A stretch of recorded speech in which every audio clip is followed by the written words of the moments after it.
एक बड़ी सुंदर कथा आती है भक्त नामदेव जी की। कहते हैं नामदेव जी को 5 वर्ष की अवस्था में ही भगवान से प्रीति हो गई थी। नामदेव जी के जो नाना थे वामदेव जी, नामदेव जी उन्हीं के पास रहते थे। जिस तरह से इनके नाना ठाकुर की सेवा करते थे, ये सारा दिन उनको सेवा करते हुए देखा करते थे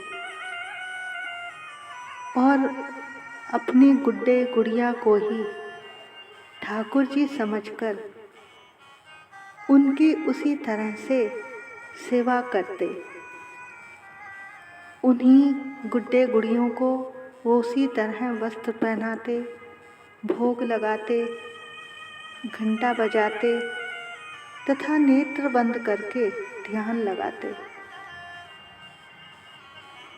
और जब ये नेत्र बंद करके भगवान के रूप का दर्शन करते तो 5 वर्ष की उम्र में ही इनके नेत्रों से आंसू आने लगते। नामदेव जी बार बार अपने नाना जी से कहते कि अब आप वृद्ध हो गए हैं, प्रभु की सेवा अब आप मुझे दे दीजिए, सेवा मुझे बहुत अच्छी लगती है।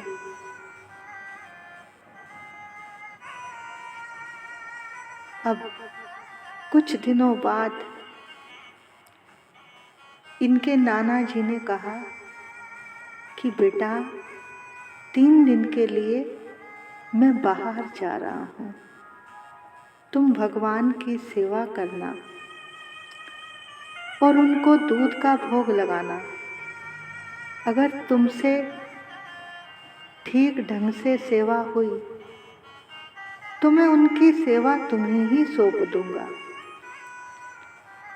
अब तो इन्हें एक एक क्षण कल्प के समान लगने लगा। अब तो नामदेव जी की खुशी का ठिकाना न रहा। देखो, जिसको बचपन से ही भगवान से प्यार हो जाए उस पर तो समझो प्रभु की विशेष कृपा है। अब जब नाना जी चले गए तो इन्होंने ठाकुर जी की सेवा बड़े प्रेम से की। ये अगले दिन सुबह सुबह उठकर गाय का दूध लाए, उसे अंगीठी पर रखा और ओटाने लगे और सोचने लगे इसमें केसर, मिश्री, इलायची डालकर इसको इतना उत्तम बनाऊं कि मेरे प्रभु को ये पसंद आ जाए और वो इसे स्वीकार कर ले। और सोच रहे हैं कि फिर मैं ठाकुर जी से पूछूंगा कि आपको ये दूध कैसा लगा, मिश्री कैसी डली, केसर की सुगंध कैसी है। और वो कहेंगे बहुत बढ़िया, बहुत बढ़िया, नामा आज से तू ही मेरी सेवा किया कर। ऐसा दूध ओटाते ओटाते वो सोच रहे हैं और सोचते सोचते ही उनकी आंखों से आंसू छलकने लगे। पर इन्होंने उन आंसुओं को वहीं पर रोक लिया कि कहीं ऐसा ना हो जाए कि कोई आंसू की बूंद दूध में गिर जाए और सारा दूध बेकार हो जाए। उधर इनकी माताजी बुला रही हैं, अरे नामा, तुमने बहुत देर कर दी, अभी तक भोग नहीं लगा क्या? नामदेव जी कहते हैं, माँ जल्दी मत करो, मैं ठाकुर जी के लिए दूध को ओटा रहा हूँ। भैया, प्रेमियों की यही दशा होती है, प्रेम में कोई सुध-बुध ही नहीं रहती। अब नामदेव जी दूध ओटाकर एक सुंदर कटोरे में दूध भरकर भगवान के पास ले गए और नामदेव जी ने बड़े प्यार से प्रभु की ओर देखा कि हे प्रभु, मेरा ये प्यार भरा दूध स्वीकार कर लो और मुझे हमेशा के लिए अपना पुजारी बना लो। जब द्वारे पे तेरे आ ही गए, फिर और के दर पे जाएं क्यों? जब तुमको अपना बना ही लिया, फिर और को अपना बनाए क्यों? विठ्ठल विठ्ठल विठ्ठला, विठ्ठल विठ्ठल विठ्ठला, माझा पांडुरंगा विठ्ठला, विठ्ठल विठ्ठल विठ्ठला, पांडुरंगा विठ्ठला, विठ्ठल विठ्ठल विठ्ठला, पांडुरंगा विठ्ठला। ये सोया प्यार है जन्मों का, प्रभु इसे जगाने आ जाओ। मन मंदिर के अंधियारे को प्रभु दूर भगाने आ जाओ, प्रभु दूर भगाने आ जाओ। मेरे टूटे दिल को उठाना पड़ेगा, उठाकर जिगर से लगाना पड़ेगा। ये माना मैं तेरे काबिल नहीं हूँ, मुझे अपने काबिल बनाना पड़ेगा, मुझे अपने काबिल बनाना पड़ेगा। और भोग रखकर पर्दा किया और सोच रहे हैं, मेरी तो इनसे कोई अभी जान पहचान भी नहीं है, कहीं ऐसा ना हो ये सकुचाएं और दूध ना पिए। अब ये दूध का भोग लगाते, लेकिन 2 दिन बीत गए, भगवान ने दूध नहीं पिया। अब इन्होंने भी 2 दिन तक कुछ भी खाया पिया नहीं। रोजाना दूध बनाते और दूध ले जाके गैया को डाल देते। अब इनकी माँ सोचती कि इन्होंने दूध पी लिया होगा। अब ये सारा दिन सोचे कि कहीं दूध में मिश्री कम तो नहीं पड़ गई, कहीं केसर ज़्यादा तो नहीं पड़ गया, जो प्रभु दूध नहीं पी रहे। अब जब तीसरा दिन आया तो ये फिर दूध बनाकर लेकर गए प्रभु के सामने और कहने लगे, प्रभु आप दूध पी लीजिए, नाना जी आपको दूध पिलाने को कह गए हैं। अगर आपने दूध नहीं पिया तो वो नाराज हो जाएंगे। मैं क्या करूं? वो फिर कभी मुझे आपकी सेवा नहीं देंगे। इसलिए ऐसे जीने से तो मर जाना अच्छा है। कहते हैं इन्होंने एक छुरी उठाई और भगवान को दिखाकर अपना गला काटना ही चाहते थे कि भगवान प्रकट हो गए। बोलिए श्री वृंदावन बिहारी लाल की जय, भक्तवत्सल भगवान की जय। जय जय श्री राधे, जय जय श्री राधे, जय जय श्री राधे। प्रेम पियाला सो पिए, शीश दक्षिणा दे, लोभी शीश ना दे सके, नाम प्रेम काले। भगवान का प्रेम वही पा सकता है जो भगवान को अपना सब कुछ अर्पण कर देता है और कोई शिकायत नहीं करता। संसार से प्रेम करने वाला ऐसा नहीं कर सकता। हजारों ऐब हैं मुझ में, नहीं कोई हुनर बेशक, मेरी खामी को तू खूबी में तब्दील कर देना। मेरी हस्ती है एक खारे समुंदर सी, मेरे शाम तू अपनी रहमतों से इसको मीठी झील कर देना। तो जो ऐसा भाव रखता है उसे भगवान प्यार करते हैं। तो अब जब नामदेव जी ने छुरी उठाई तो भगवान प्रकट हो गए और उनके हाथ से छुरी पकड़ ली।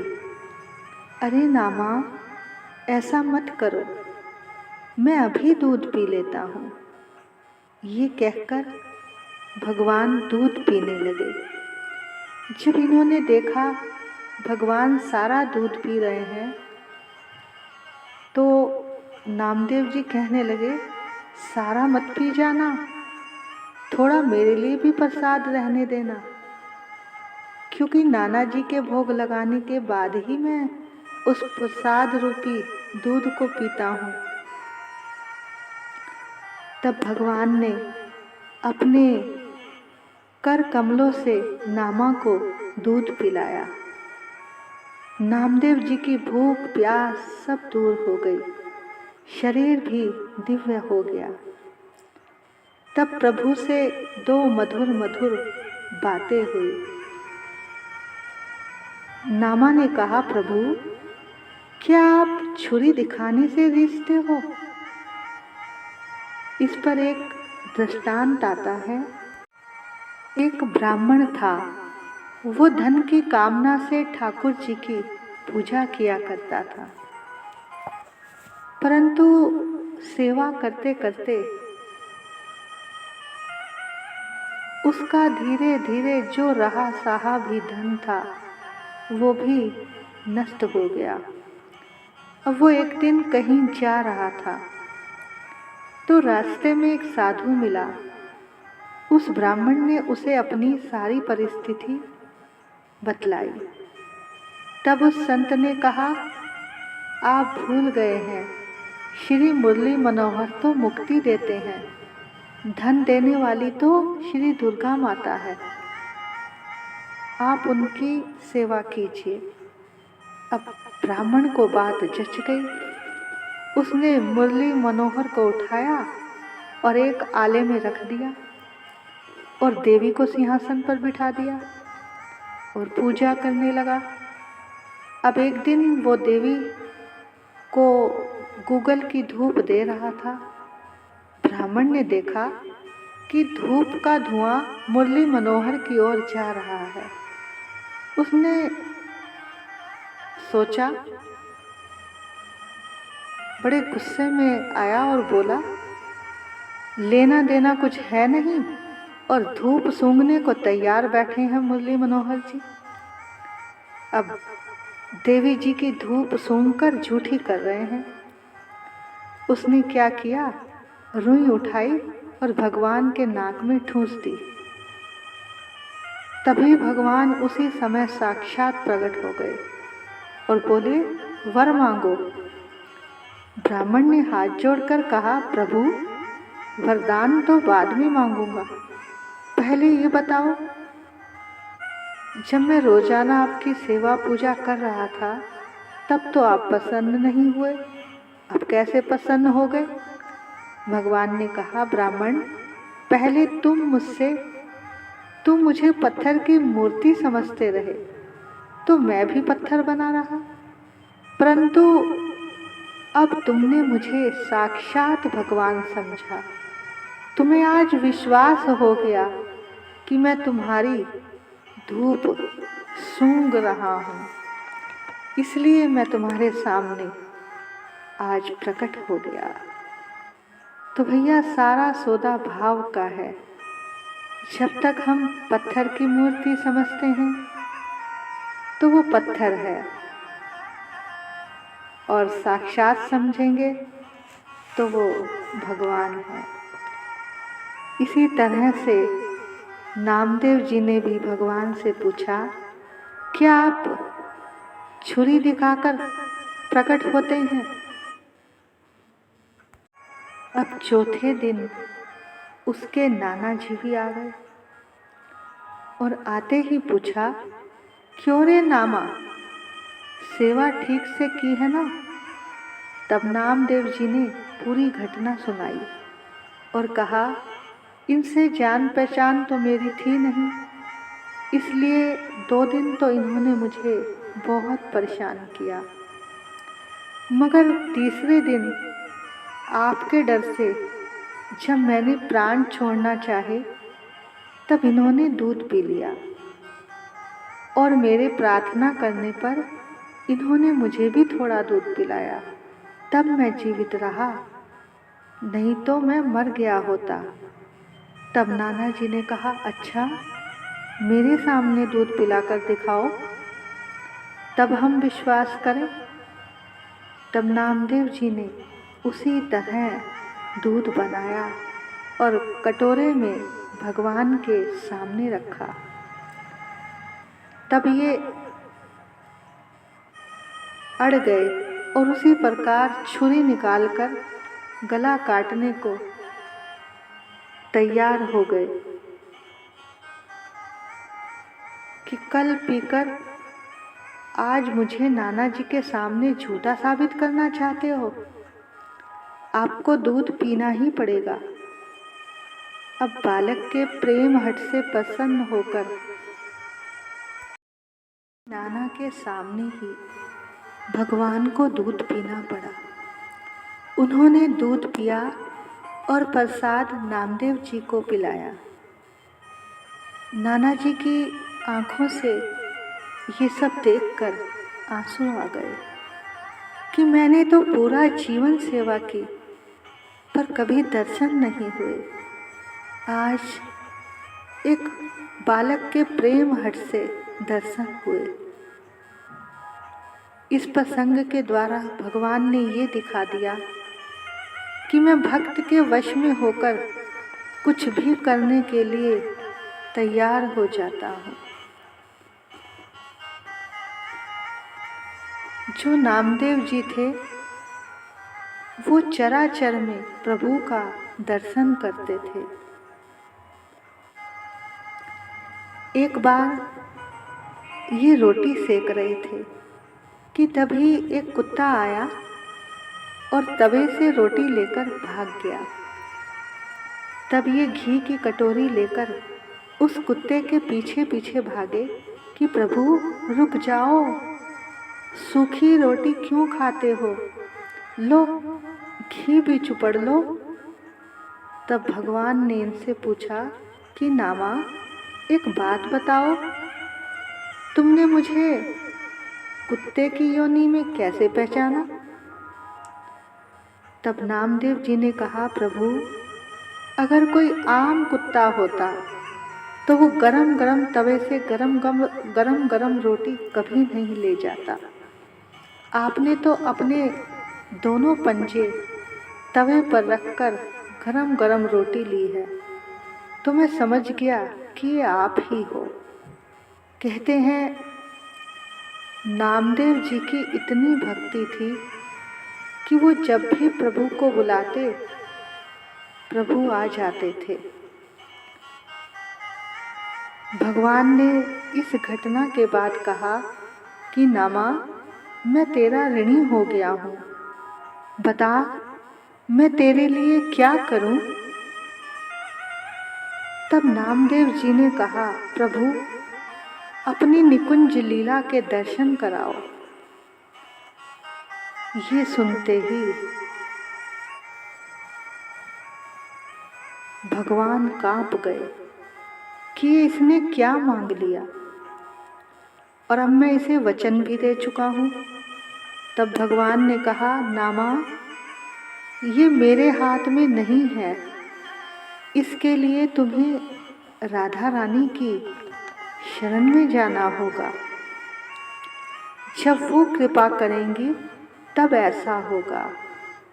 तब ये राधा रानी की शरण में गए और राधा रानी को पुकारने लगे, राधे किशोरी दया करो, श्यामा लाडली दया करो, दया करो, कृपा करो, राधे किशोरी दया करो। मौसम दिन ना कोई जग में, मौसम दिन ना कोई जग में, तनिक दया की दृष्टि धरो, राधे तनिक दया की दृष्टि धरो, राधे किशोरी दया करो। सदा दयालु दीन पे राधे, सदा दयालु दीन पे राधे, यही आस लिए द्वार खड़ो, प्यारी यही आस लिए द्वार खड़ो, राधे किशोरी दया करो। विषम विषय और ज्वाल भाल में, विषम विषय और ज्वाल भाल में, विविध ताप तापन जूझरो, प्यारी विविध ताप तापन जूझरो, राधे किशोरी दया करो। कब हो तो बरसाओगी करुणा, कब हो तो बरसाओगी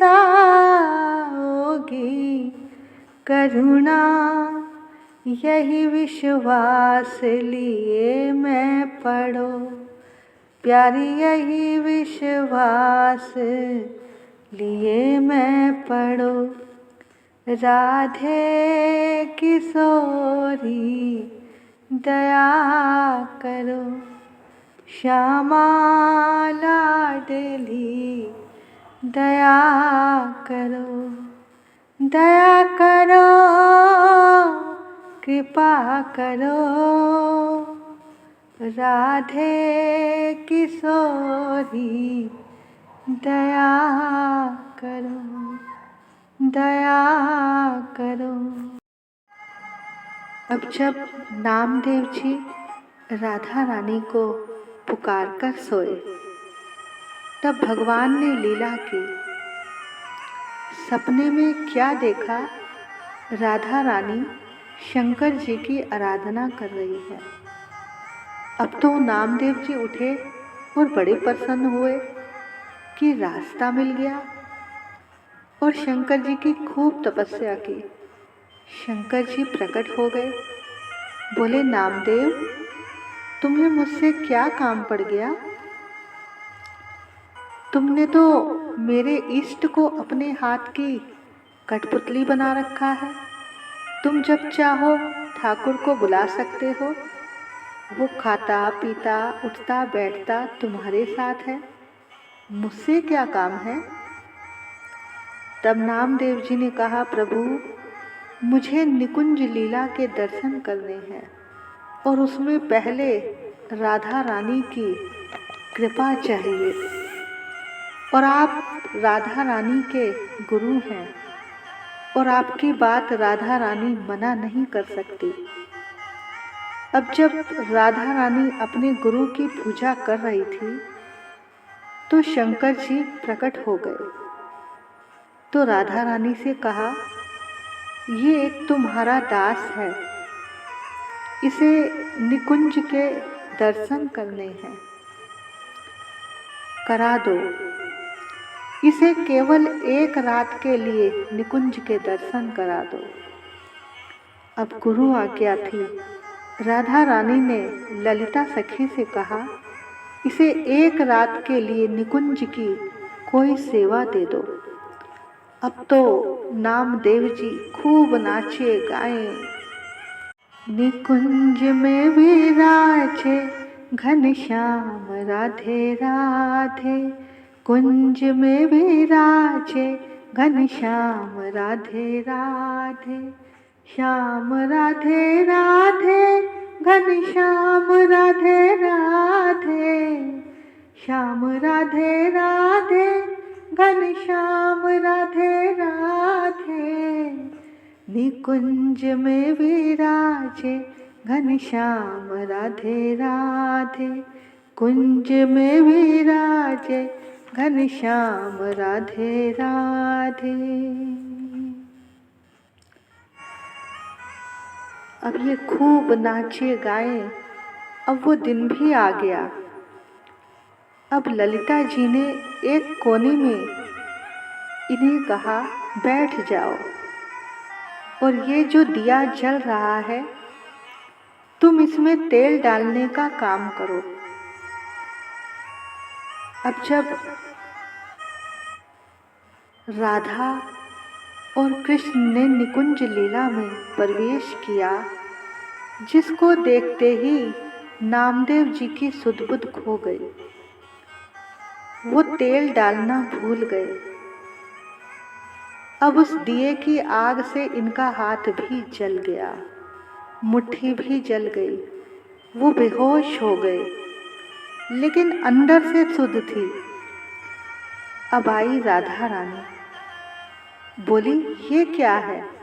तो ललिता जी बोली, ये वही आपका सेवक है जिसे आपने भेजा था प्यारी जू। अब राधा रानी ने जैसे एक मटके को ठोकर लगाकर देखते हैं, तो राधा रानी ने उसे ठोक ठोक कर देखने लगी और कहा, ये तो अभी कच्चा है। अब नामदेव जी अंदर से सब कुछ सुन रहे थे कि अगर मैं कच्चा हूँ तो दुनिया में कौन पक्का होगा। मैं तो जब चाहूँ ठाकुर को बुला सकता हूँ। अब राधा रानी ने 2 जगह से और ठोका और वो समझ गई कि इसे अहंकार आ गया है।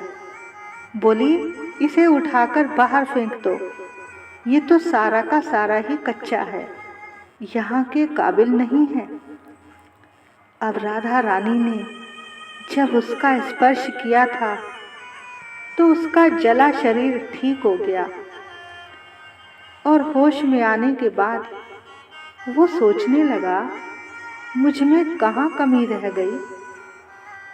अब उन्होंने फिर से शंकर जी की आराधना की। लेकिन इस बार शंकर जी बहुत देर से प्रकट हुए और आकर बोले, अब क्या बात है? जो तुमने कहा था वो तो मिल गया। उन्होंने सारी बात बताई। अब शंकर जी ने ध्यान लगाकर देखा कि इसके अंदर क्या कमी रह गई है। जो राधा रानी ने इसे निकुंज से निकाल दिया, तब इन्होंने देखा कि इसका कोई गुरु नहीं है। शंकर जी ने कहा, जाओ पहले गुरु बनाओ।